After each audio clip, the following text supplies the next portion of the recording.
Claro que sí. Kelly Olmos es licenciada en Economía de la UBA, es magíster en Economía Urbana y posgrado de Formulación y Evaluación de Proyectos de Inversión en la OEA y en la CEPAL, es directora actual del Banco de Inversión y Comercio Exterior Vice, es consejera superior y directora del Instituto de Administración, Gobierno y Economía de la Universidad Nacional de 3 de Febrero, fue secretaria de Asuntos Municipales del Ministerio del Interior de la Nación, directora de la Corporación Buenos Aires Sur, diputado de la Legislatura y concejal de la Ciudad Autónoma de Buenos Aires, secretaria de Promoción Social y de Producción y Servicios y subsecretaria de Industria y Comercio del Gobierno de la Ciudad Autónoma de Buenos Aires y es consejera nacional del Partido Justicialista y coordinadora de la Comisión de Financiamiento del Desarrollo de los Equipos Técnicos del Partido Justicialista Nacional. Kelly Olmos, Sergio Lazarín, Gustavo Crestan, la saluda. Hola, buenas tardes. La verdad que muy grato volver a tomar contacto con ustedes. Muchas gracias. Es verdad, estuvimos conectados allá por septiembre del 2020, si no me equivoco. Sí, pero la verdad que el COVID ha puesto un paréntesis en la vida de todos nosotros, ¿no? Así es. Gustavo. Sí, Kelly, buenas tardes. Saludar, el placer de siempre en compartir contigo. Gran placer, Gustavo, de volverte a escuchar. No, gracias a vos. Aprovecharte de varias maneras, como dijo Sergio, ¿no? Por un lado la economía, por el otro la política. A mí que me gusta un poco la política y vos que sos una gran conocedora, te tengo que preguntar por el acuerdo de ayer del Congreso Nacional, más específicamente primero en diputados y luego en el Senado, con el tema de la refinanciación de la deuda, aprovechándote además en tu carácter de economista. ¿Cómo ves este futuro incierto para algunos y progresista y progresivo para otros? Mira, en primer lugar, como lo decimos todos los peronistas, hay que hacer la salvedad de que a ninguno de nosotros nos hubiera gustado tener que hacer este acuerdo con el fondo. La decisión de que el fondo reingresara a la Argentina es una herencia del gobierno macrista, no es una voluntad política del actual gobierno del Frente de Todos. Pero dada la existencia de esa situación e intimados a tener que hacer pagos este año y el año que viene que exceden completamente las posibilidades de la Argentina o obligarían a niveles de ajuste, la verdad, extraordinarios, insoportables, no le queda al gobierno nacional otra alternativa que abordar el tema y resolverlo. Desde ese punto de vista yo creo que el acuerdo es un paso positivo porque sobre todo nos compró tiempo. 4 años y medio de gracia es un tiempo muy importante que si lo usamos correctamente para desarrollar las capacidades productivas de la Argentina, para generar actividad con valor agregado que sea exportable, es decir, que tenga la capacidad de generar divisas sobre la base de un trabajo argentino valorizado y que entonces tengamos la posibilidad en sucesivos pasos de irnos liberando del yugo, digamos, de la supervisión del fondo, creo que va a ser positivo, es decir, que depende mucho de cómo usamos el tiempo, cómo usemos el tiempo que hemos comprado. Ahora yo sinceramente desecho cualquier planteo de default con el fondo que hubiera sido un default no solo con el prestamista de última instancia, sino un problema político con todo el sistema político internacional, es decir, los que están en el directorio del fondo son todos los países del mundo. Por ejemplo, recién ustedes hablaban de China. Nosotros con China acabamos de suscribir un convenio de ingreso a la ruta de la seda. Ese convenio tiene incluido una cláusula de cross default. ¿Qué quiere decir? Quiere decir que si defaulteamos en un determinado crédito, digamos, se paraliza también este acuerdo. En particular, si defaulteamos al Fondo Monetario Internacional, el acuerdo de la seda cae. Es Qué decir, Buena observación. hay que entender que estamos defaulteando el sistema internacional con todo lo injusto que sabemos que es, pero un sistema internacional donde están incluidos todos los países. Y en consecuencia nos quedamos sin prestamista de última instancia y se caen todas las oportunidades de financiamiento internacional, multilateral y bilateral. Se hace exigible de inmediato lo que todavía debemos al Club de París, se hace exigible de inmediato los créditos que están pendientes con todos los organismos multilaterales, BID, Banco Mundial, CAF, etcétera. Es decir, se pone en ejecución la cláusula de cross default que te transforman en un paria desde el punto de vista financiero. ¿Y eso qué quiere decir? No es solo no poder financiarse, sino hacia adentro, que tenemos un problema gravísimo heredado del macrismo de escasez de divisas y que se expresa en la existencia de una brecha importante entre lo que es el dólar oficial y lo que es el dólar paralelo, los dólares financieros, como se los quiera expresar. Esa brecha lo que expresa es que estamos con pocos dólares para hacer frente a todo el proceso de endeudamiento y dolarización que heredamos del macrismo. Si nosotros declarábamos el default o la morosidad, que además quiero hablar expresamente del tema morosidad, con el fondo, inmediatamente lo que íbamos a tener es agudizado la situación con relación a los dólares paralelos, es decir, íbamos a tener, digamos, una corrida desde el punto de vista cambiario tremenda, que se iba a expresar en una corrida bancaria, es decir, de huida de los depósitos en dólares, que se iba a expresar en una agudización del proceso inflacionario que ya es grave de por sí. En consecuencia, la verdad, la conclusión de eso es que íbamos hacia la pérdida del gobierno. Lisa y llanamente, los que subestiman esto se sientan en una silla a pontificar desde una posición donde dicen, bueno, igual lo ibas a sacar, y yo te pontifico y digo que fuiste claudicante, porque total contrafáctico, ¿viste? Forma parte como de los debates que uno expone en el aire. Mira, si nos poníamos en posición de morosidad, como algunos que dicen que debíamos haber, parado la pelota, esperado, entrado en morosidad y agudizada la negociación, te digo, no hubiéramos podido ni reprogramar con el fondo, porque desconocen o obvian, de acuerdo a su mala o buena fe, que el reglamento del fondo impide otorgar un crédito nuevo para reprogramar al que esté en condición de morosidad. Entonces, la verdad que acá no había muchas opciones.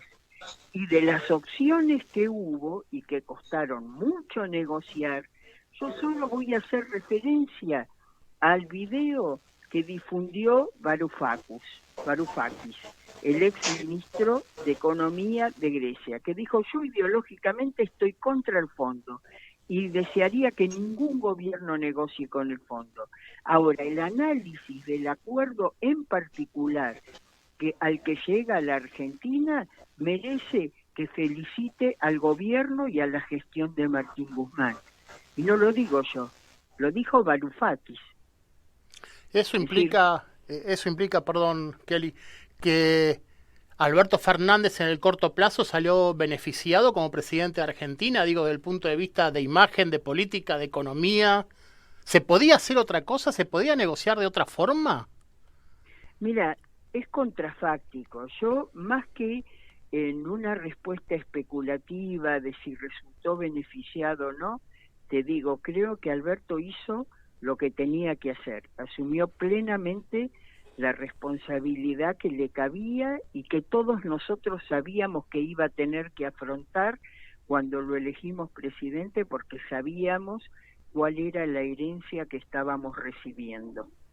Y que si bien esa herencia se vio un poco velada por el COVID, que nos quitó, digamos, de la visión inmediata esa, digamos, la situación, porque el COVID abarcó todos los planos de nuestra conciencia, digamos, por más de un año y medio, eso no quita que si uno hace un verdadero examen de conciencia, debe reconocer que sabía que Alberto iba a tener que afrontar esta situación cuando fue electo, porque esta era la herencia que recibimos del macrismo.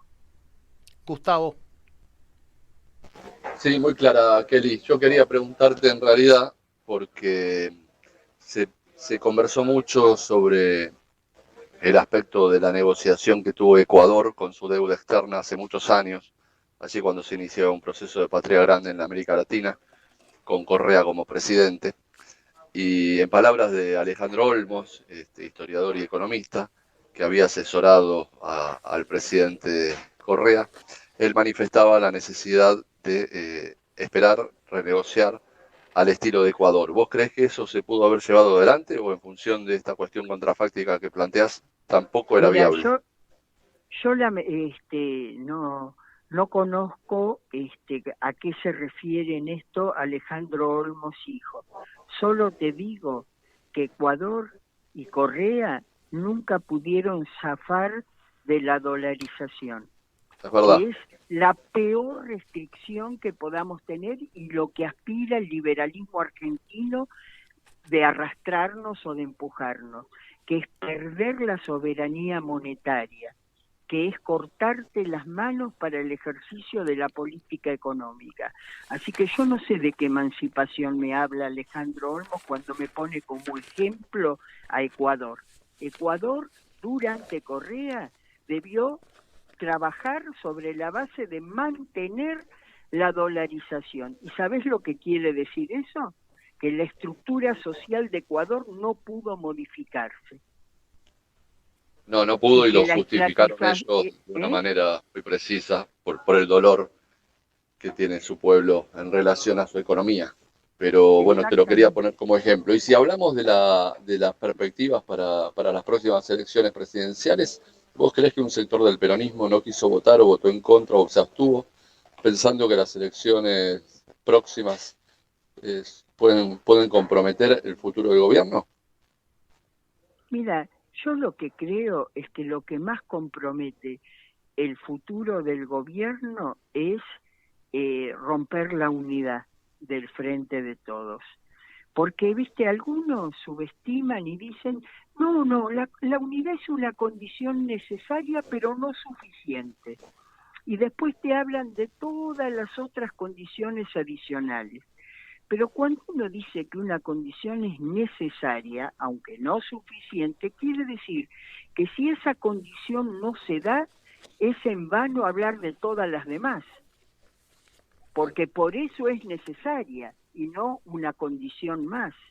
Entonces, sinceramente, creo muy difícil que alguien que quiera trabajar por el triunfo del peronismo esté alimentando las posiciones que son divisionistas. Ahí hay algo que no es consistente. Bien, muy clara tu análisis. Sergio.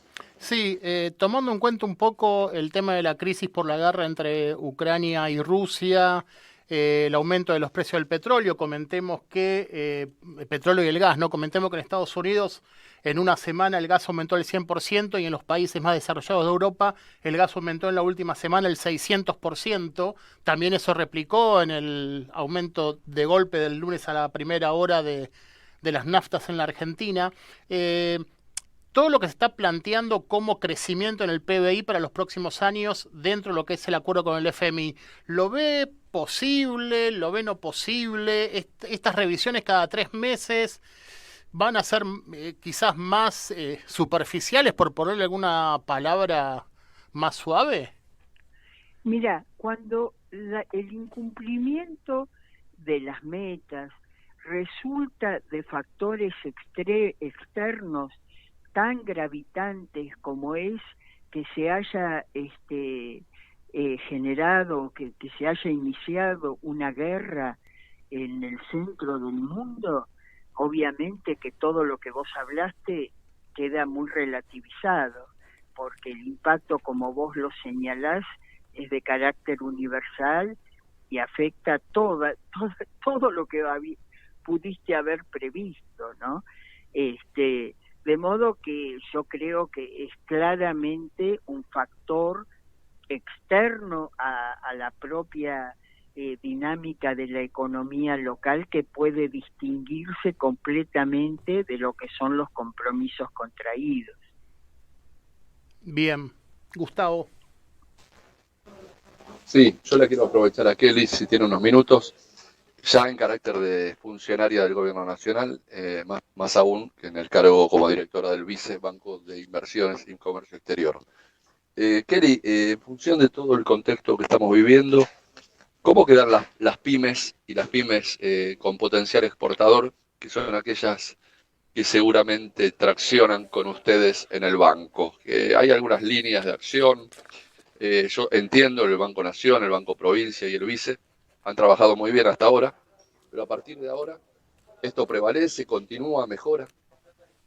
Sí, esto continúa y como vos decís, hemos trabajado muy bien desde el punto de vista de impulsar líneas que ayudan o que están bonificadas para el financiamiento de inversiones y de comercio exterior, porque el gobierno nacional tiene una política industrial, una política de protección del agregado de valor a nivel nacional que se expresa en la bonificación del financiamiento cuando éste está orientado a agregar valor, a aumentar la producción nacional, a sustituir importaciones, a crecer en el campo de las exportaciones, a incorporar tecnología, a innovar, digamos, son todos elementos que constituyen una batería de herramientas